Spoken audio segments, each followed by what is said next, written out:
ধরে পরপর তো বাজিতে দুর্ঘটনার পর দুর্ঘটনা, বিস্ফোরণের পর বিস্ফোরণ, বারুদের স্তূপে পশ্চিমবাংলা খুবই বিপজ্জনক হচ্ছে। একের পর এক চম্পাহাটি, মালদা, বজবজ, এগরা, এই করতে করতে কল্যাণী, আর কত।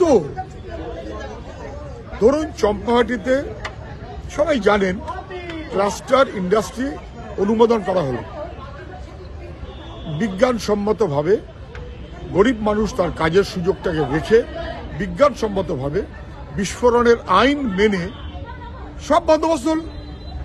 তারপর সরকার বদলে গেলে সব আটকে গেল।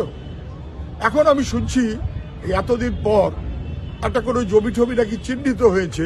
এও তো শুনছি 5 বছর ধরে জমি নাকি চিহ্নিত হয়েছে, কিন্তু সেখানে কে কিভাবে কাজ করবে, তার টাকা পয়সার খেলা কি হবে, এই কারণে কি আটকে গেল? এখনো হচ্ছে না। কত প্রাণ গেলে তবে মনে হবে এটা এত জরুরি।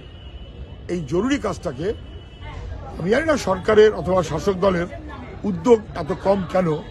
মানুষের মৃত্যু মিছিল হচ্ছে, ক্লাস্টার ইন্ডাস্ট্রি হিসেবে বিজ্ঞানসম্মতভাবে চম্পাহাটি সহ আরো অন্যান্য জায়গাতে চালু করাটা জরুরি।